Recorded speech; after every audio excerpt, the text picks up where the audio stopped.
की आवाज इतनी मीठी होती है कि उसे बार बार सुनने को मन करता है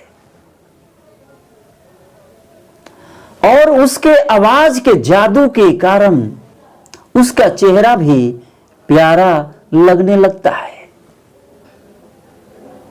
उसके कर्ण प्रिय आवाज में हम खोने लगते हैं। उस आवाज में शब्द है, भाव है, भाषा है और कभी कभी हम उसकी आवाज को भूलकर उसके शब्दों के अर्थ में खो जाते हैं। लेकिन एक ऐसी भी आवाज है, एक ऐसी भी साउंड है जिसमें न शब्द है, न भाव है, न भाषा है और यह आवाज जब सुनाई पड़ती है तो हमारा पूरा अस्तित्व ही उस आवाज में, उस साउंड में खो जाता है। शरीर की क्रियाएं, मन के विचार और हृदय के भाव विलीन हो जाते हैं और इस आवाज को, इस साउंड को अनाहत नाद या अनहद नाद कहते हैं। यह आवाज ध्यान में मुझे कैसे सुनाई पड़ती है, इसकी ध्वनि कैसी है और इस ध्वनि का, इस अनहद नाद का, अनाहत नाद का स्रोत क्या है, इसके पीछे का वैज्ञानिक कारण क्या है। कुंडलिनी क्लिनिक में आपका स्वागत है। यदि आपने अभी तक हमारे YouTube चैनल को सब्सक्राइब नहीं किया तो आप इसे सब्सक्राइब करें, बेल बटन आइकन दबाकर ऑल पर सिलेक्ट करें ताकि आने वाली नई वीडियोस की नोटिफिकेशन सबसे पहले आप तक पहुंचे। आप हमें फेसबुक, ट्विटर और इंस्टाग्राम पर भी फॉलो करें। अचानक जब आपके हाथ से धातु का कोई बर्तन नीचे गिर जाए तो बहुत देर तक उसमें एक गूंज पैदा होती है।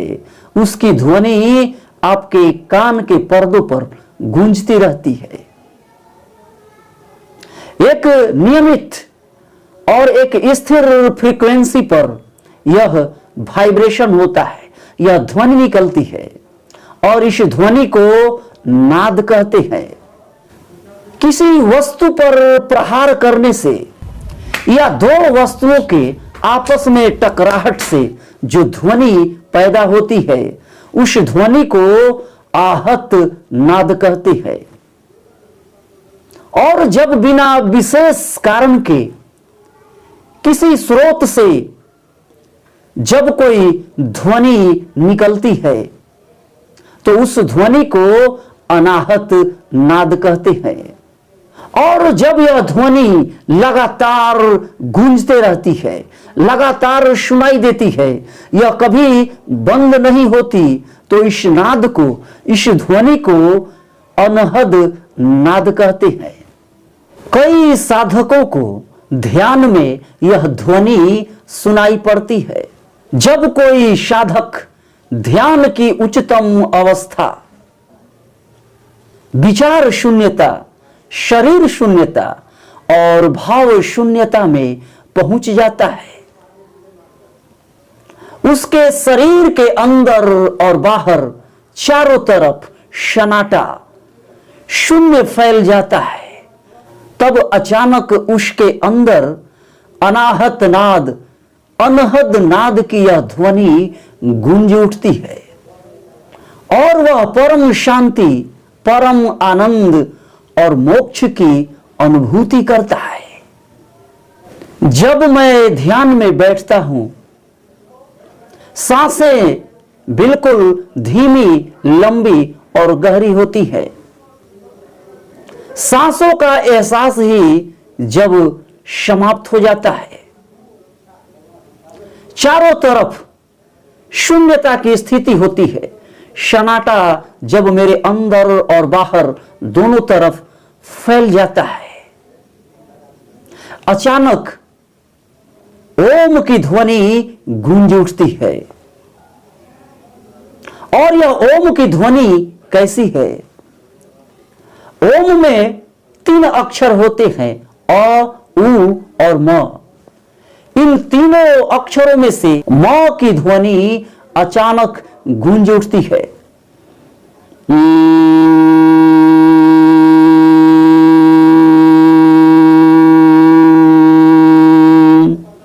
और जब ऐसा होता है तो इस ध्वनि का वाइब्रेशन पूरे शरीर में फैल जाता है। लगता है पूरा शरीर ही वाइब्रेशन है। आज्ञा चक्र पर प्रकाश फैल जाता है और कई रंगों की रोशनी आज्ञा चक्र पर दिखाई पड़ने लगती है। आज्ञा चक्र में बहुत ही तेज सेंसेशन और गुदगुदी होने लगती है और अचानक इस सन्नाटे में झिंगुर की आवाज सुनाई पड़ती है और यह झिंगुर का आवाज बैकग्राउंड म्यूजिक की तरह गूंजता रहता है। और फिर अचानक इस झिंगुर की आवाज को, इस ध्वनि को चीरते हुए कानों में एक ध्वनि गूंजने लगती है। और जब यह ध्वनि गूंजती है तो आज्ञा चक्र में इतना सेंसेशन होता है, लगता है कि अंदर से हंसी फूट पड़ेगी। और फिर यह सेंसेशन आज्ञा चक्र से ऊपर सहस्त्रार चक्र की ओर बढ़ने लगता है। और इस ध्वनि की एक विशेषता है, यह ध्वनि जब सुनाई पड़ती है तो दाहिने कान से सुनाई पड़ना शुरू होती है और फिर दाहिने कान से यह ध्वनि सहस्त्रार चक्र की तरफ जब बढ़ती है तो यह बाएं कान में भी सुनाई पड़ना शुरू हो जाती है और फिर दोनों कानों में यह ध्वनि गूंजती है और सहस्त्रार चक्र में बहुत जबरदस्त सेंसेशन होता है। पूरा शरीर, मेरी पूरी आत्मा आनंद मग्न हो उठती है। मैं कैसे बताऊं यह ध्वनि कैसी है? आप आसमान में रॉकेट को उड़ते हुए देखे होंगे। इसे हम अपनी भाषा में गूंगी जहाज कहते हैं। यह पीछे से धुआं छोड़ते हुए उड़ता है और इसकी गूंज जैसे बादलों में सुनाई पड़ती है आपके कानों में, ठीक उसी प्रकार की गूंज सुनाई पड़ती है। आप इसे इस प्रकार समझ सकते हैं, जब आप जम्हाई लेते हैं तो आपके कानों में कुछ आवाज गूंजती है, ठीक इसी आवाज से मिलती जुलती यह ध्वनि है। जब आपको जम्हाई आए तब आप अपने मुंह को बंद रखें और अपनी नाक से ही आप सांस छोड़ें, तब जो ध्वनि आपके कानों में गूंज उठेगी वही ध्वनि इस नाद से, अनाहत नाद से मिलती है। तो यह ध्वनि जब सहस्त्रार चक्र में गूंजती है और जब यह दोनों कानों से सुनाई पड़ने लगती है तो पूरी चेतना शरीर के बीचों बीच सभी चक्रों से बहनी शुरू हो जाती है और मैं समाधि में पहुंच जाता हूं। यह नाद सुनाई देने से पहले आज्ञा चक्र पर प्रकाश फैलता है, फिर यह ध्वनि सुनाई पड़ती है। जिस प्रकार आसमान से बिजली चमकती है और उसके बाद बिजली की गर्जन सुनाई देती है, ठीक उसी प्रकार यह नाद भी सुनाई पड़ता है। और जब यह नाद सुनाई पड़ता है तो शरीर के कण कण में इसकी आवाज गूंज उठती है। अब आपको समझना होगा शरीर का सबसे छोटा कण क्या है? जीव विज्ञान इसे सेल या कोशिका कहता है, लेकिन भौतिक विज्ञान, भौतिकी, फिजिक्स हमारे भौतिक शरीर को क्वांटम फिजिक्स में समझाता है।